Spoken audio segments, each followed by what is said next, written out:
Bismillahirrahmanirrahim. Assalamualaikum warahmatullahi wabarakatuh. Waalaikumsalam warahmatullahi wabarakatuh.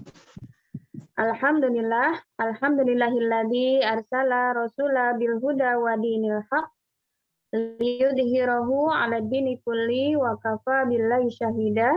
Asyhadu an la ilaha illallah wa asyhadu anna Muhammadan abduhu wa rasuluh la nabiyya ba'dah. Rabbi sholli sadri wa yassir li amri wahlul 'uqdatam min lisani yafqahu qawli. Rabbi zidna ilman warzuqna fahman birahmatika ya arhamar rahimin. Alhamdulillah, tsumma alhamdulillah, berbahagia sekali pada kesempatan pagi hari ini saya bisa dipertemukan dengan ibu-ibu dan akhwati sholihah sekalian.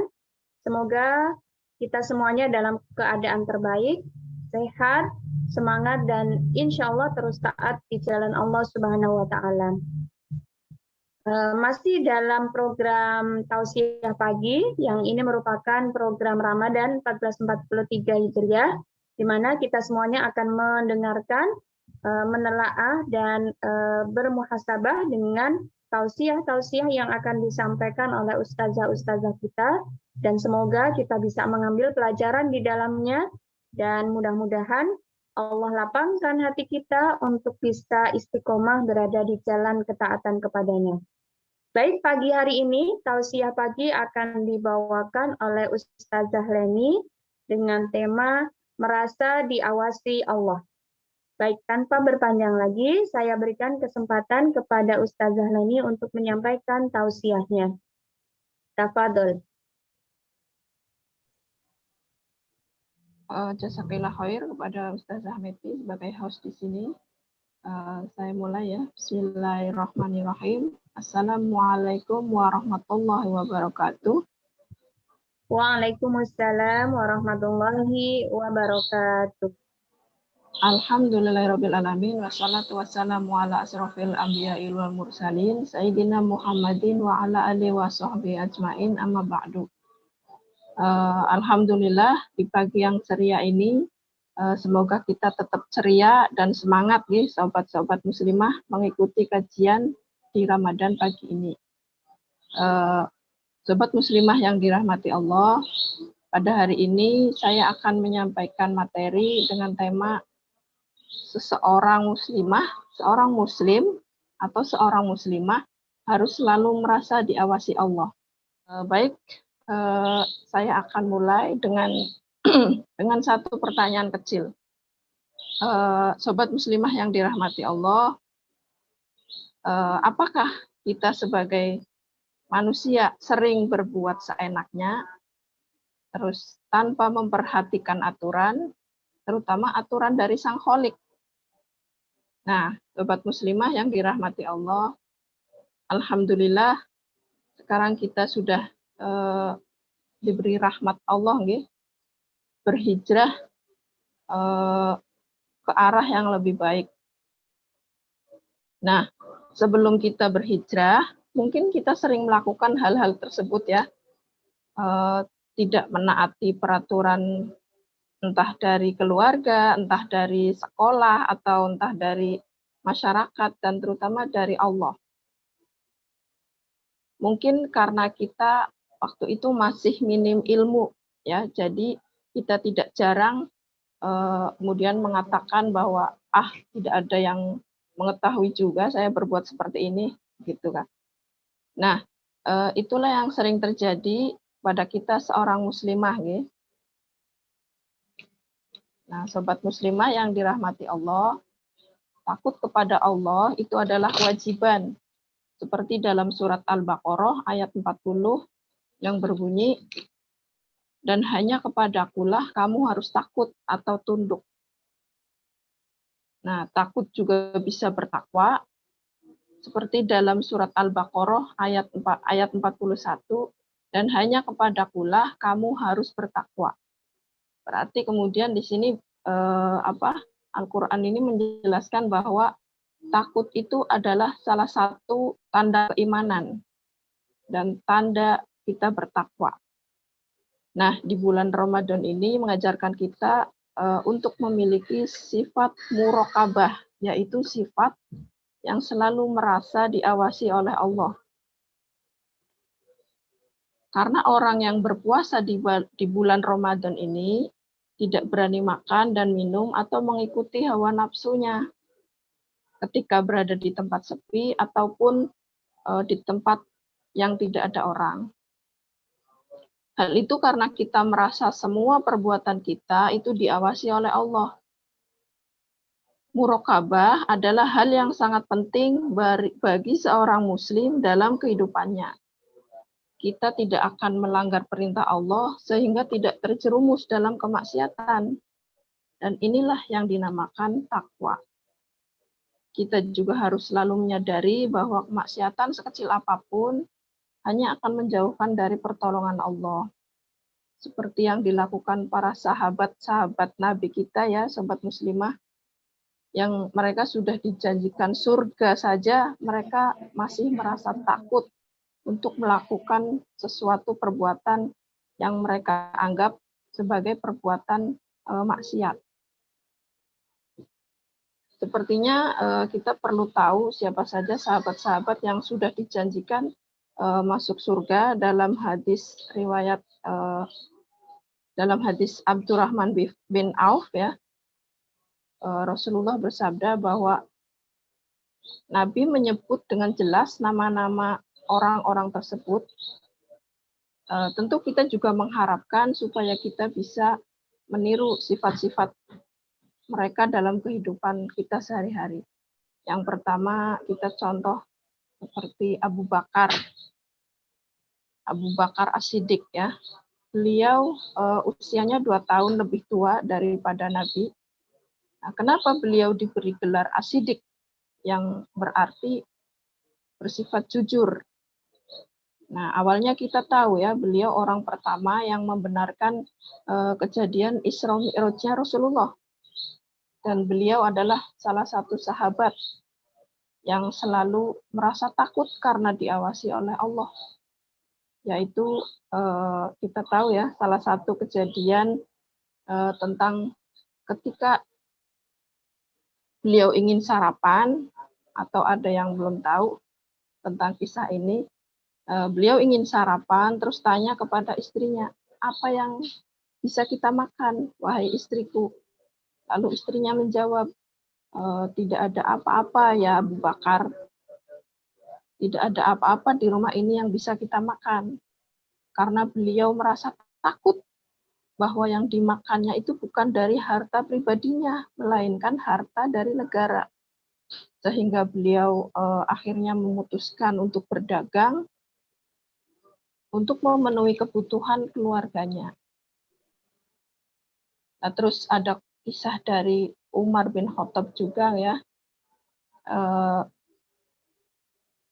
Beliau takut karena selalu merasa diawasi oleh Allah. Bahkan ketika beliau dibaiat menjadi khalifah untuk menggantikan Abu Bakar, beliau merasa sangat ketakutan dan bersedih karena beliau takut dengan jabatan yang diembannya, karena nanti akan beliau mengetahui bahwa jabatan yang sedang diembannya itu akan dipertanggungjawabkan di akhirat kelak. Terus ada juga kisah dari Umar ya, yang tentang beliau tidak mau menemui anaknya di malam hari dengan menyalakan lampu minyak di ruang kantornya. Karena menemui anaknya di ruang kantornya, beliau tidak ingin menggunakan lampu minyak dari dari negara.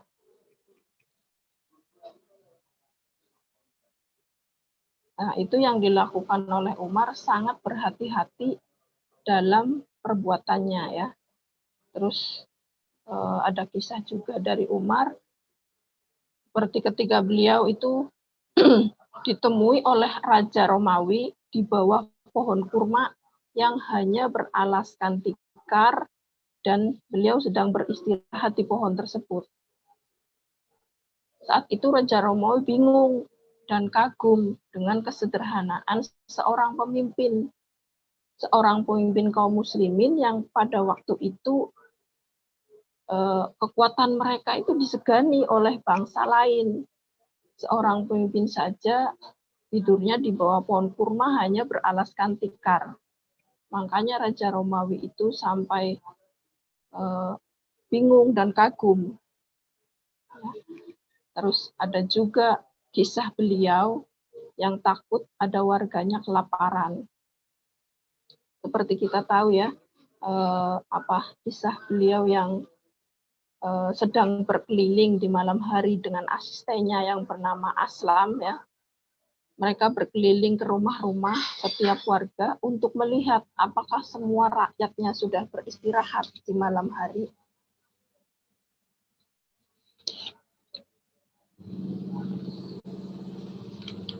Nah, terus akhirnya beliau melihat ada sebuah tenda lusuh dan masih terdengar tangisan anak-anak di dalamnya malam itu. Lalu beliau izin masuk ke tenda tersebut dan mendekat. Saat itu beliau melihat seorang ibu sedang merebus sesuatu di kuali dan mengaduk-aduknya. Umar pun bertanya, "Siapa yang menangis, wahai ibu?" Wanita itu menjawab, "Anakku." Dia menjawab dengan ketus, "Anakku," gitu kan. "Kenapa anak-anakmu menangis? Apa dia sakit?" "Tidak, mereka lapar," jawab wanita itu dengan ketus lagi. Terus, "Tapi kenapa engkau memasak sesuatu di kuali? Kenapa tidak matang-matang? Lama sekali," gitu kan. "Apa yang kau rebus?" Lalu wanita itu menjawab, "Kau lihat aja sendiri." Umar dan Aslam pun melihat ke dalam kuali itu. Dan betapa kagetnya Umar dan Aslam, karena ternyata yang ada di kuali tersebut itu adalah batu. Batu yang direbus oleh ibu itu. Ibu itu pun berkata, "Umar bin Khattab tidak layak jadi pemimpin. Saya hanyalah warga yang tidak mampu membeli makanan untuk anak-anak saya. Tapi pemimpin itu tidak tahu." Lanjutnya sambil marah-marah. Aslam yang melihat itu ingin menegurnya, tapi dicegah oleh Umar, sang khalifah. Akhirnya Umar pun memutuskan untuk memanggul sendiri karung gandum itu ke tenda wanita tersebut. Walaupun Umar sedang lelah pada malam itu. Sebenarnya Aslam ingin membantu Khalifah Umar, tapi Umar berkata, "Ya Aslam, janganlah kau jerumuskan aku ke dalam neraka dengan kau memikul karung ini," kata Umar dengan nada yang tinggi. Nah, sobat muslimah yang dirahmati Allah, dari kejadian ini, ya, Abu Bakar dan Umar, khalifah-khalifah yang dirahmati Allah, mereka takut dengan perbuatan mereka karena mereka merasa diawasi oleh Allah. Nah, dari ketakutan para sahabat ini layak kita jadikan contoh dalam kehidupan sehari-hari kita, bahwa apa yang kita perbuat itu selalu diawasi oleh Allah. Bahkan di dalam hati saja, jangan sekali-kali terbersit ingin berbuat kemaksiatan, karena sekecil biji zarah pun pasti akan dipertanggungjawabkan. Contohnya rasa iri mungkin ya, sobat muslimah. Rasa iri yang ada di dalam hati kita itu hanya di dalam hati, yang kadang kita tidak tunjukkan kepada orang lain. Itu saja termasuk kemaksiatan, hanya batin saja. Padahal rasa iri dalam hati itu Rasa iri dalam hati itu hanya Allah yang tahu, karena cuman ada di dalam hati kita. Tapi ketika kita takut bahwa sekecil apapun, bahkan yang tersembunyi saja Allah tahu, apalagi yang nampak. Nah, hati-hati ya sobat muslimah yang dirahmati Allah. Dan secara kesehatan pun, ketika kita memendam rasa iri, rasa marah, itu secara jasmani membuat dada kita merasa sesak, seolah kita tidak bisa bernafas. Mereka mungkin melihat rumput tetangga lebih hijau, padahal seharusnya kita harus muhasabah diri kita. Kenapa kita harus iri? Toh ada Allah ya, yang sudah menetapkan segalanya untuk kita. Kita tinggal mengikuti skenario-nya saja. Tapi hal ini tidak lalu membuat kita, ya sudah, let it the flow saja. Bukan seperti itu. Tapi kita sebagai seorang muslim juga harus punya rencana-rencana atau target-target, ya, atau strategi-strategi dalam kehidupan kita untuk mencapai cita-cita di dunia dan juga cita-cita untuk akhirat. Nah, pertanyaannya, kenapa kita harus terencana? Kenapa harus direncanakan? Nah, supaya lebih terarah jalan kita ya, dan tidak mudah terbawa arus atau terpengaruh dengan lingkungan. Nah, kembali lagi, kita dikaruniai akal yang digunakan untuk berpikir. Karena sebagai kaum muslim, kita juga harus selalu berpikir dan harus menjadi pemikir yang mustanir atau cemerlang. Karena keimanan, takwa, dan takut dengan Allah itu tidak bisa muncul tiba-tiba ya sobat muslimah. Tapi harus melalui proses berpikir. Nah, beda dengan anak-anak ya, yang belum bisa berpikir kan. Mereka melakukan apapun, tidak tahu apa yang akan dan sudah mereka lakukan. Nah, oleh karena itu, kita sebagai orang-orang yang sudah dikaruniai akal dan diberi rahmat oleh Allah, maka kita wajib menggunakan akal kita dalam kita mengimani Allah, karena kita merasa takut bahwa perbuatan kita itu diawasi oleh Allah. Saya kira itu. Semoga bukan hanya di bulan Ramadan ini kita takut dan merasa diawasi oleh Allah. Tapi lepas dari Ramadan ini, kita juga masih harus merasa takut karena perbuatan kita selalu diawasi oleh Allah. Saya ucapkan jazakillah khair untuk sobat muslimah semua. Dan saya ucapkan Assalamualaikum warahmatullahi wabarakatuh. Saya kembalikan kepada host Ustazah Meti. Waalaikumsalam warahmatullahi wabarakatuh. Assalamualaikum warahmatullahi wabarakatuh. Jazakillah khair kepada Ustazah Leni yang telah menyampaikan tausiahnya pada pagi hari ini. Masya Allah, tabarakallah, mudah-mudahan dari apa yang Ustazah Leni sampaikan benar-benar meresap ya ke dalam hati sanubari kita. Perkaranya mungkin sepele gitu ya, merasa diawasi oleh Allah. Tapi mudah-mudahan, alhamdulillah, alhamdulillah, dari untayan nasihat yang disampaikan oleh Ustazah Leni, mudah-mudahan semakin menggugah kita, gitu, bahwa kita harus selalu ingat sebagaimana yang Allah tetapkan di Quran Surat Yunus ayat 61, bahwa tidaklah gitu ya, kita berada dalam suatu keadaan dan tidak pula kita mengerjakan sesuatu kecuali Allah menjadi saksi atas apa yang telah kita lakukan.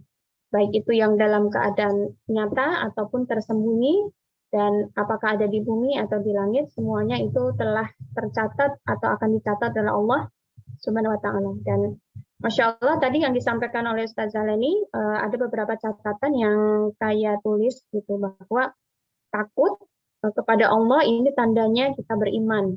Sementara beriman itu artinya bertakwa. Dan kesempatan besar di bulan Ramadan ini membentuk kita menjadi pribadi yang bertakwa. Nah, tentu orang yang bertakwa gambarannya adalah orang yang menjalankan semua perintah Allah dan meninggalkan larangannya. Meninggalkan perintah Allah itu hanya butuh kemauan. Sementara melakukan kewajiban-kewajiban selain butuh kemauan, itu juga butuh kemampuan. Sehingga kita perlu menggali ilmu, terus mengkaji ilmunya Allah, dan hasilnya semakin yakin gitu bahwa apapun yang kita lakukan, semua akan dimintai pertanggungjawaban. Jazakillah khair, Ustazah ini termasuk tadi yang saya titik beratkan ya, bahwa betul setiap amanah yang Allah bebankan kepada kita atau Allah berikan kepada kita, semuanya akan dimintai pertanggungjawaban. Dan memang betul harus kita miliki dalam diri kita sikap merasa diawasi terus oleh Allah Subhanahu wa taala, sehingga kita akan terus ingat gitu bahwa setiap hal kecil apapun yang kita lakukan, Allah akan meminta pertanggungjawaban dari kita semuanya. Mudah-mudahan bekal ini merasa diawasi Allah menjadi bekal yang terus melekat pada diri kita semuanya, dan semoga momen Ramadan kali ini menjadi Ramadan terbaik bagi kita. Setiap hari, setiap saat, setiap jamnya, setiap menitnya, setiap detiknya menjadi nafas ketaatan buat kita semuanya. Baik, jazakillah khair kepada Ustazah Lani, dan tak lupa saya sampaikan kepada ibu-ibu dan akhwati sholihah, jazakumullah khair kafir atas luangan waktu menyimak tausiah pagi hari ini.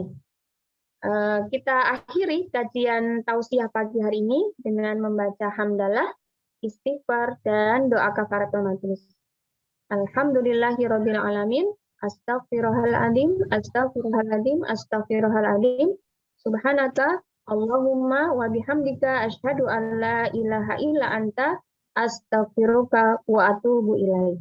Al-haqqu min rabbik fala takunanna minal mumtarin. Assalamualaikum warahmatullahi wabarakatuh. Waalaikumsalam. Waalaikumsalam warahmatullahi Assalamualaikum warahmatullahi wabarakatuh. wabarakatuh.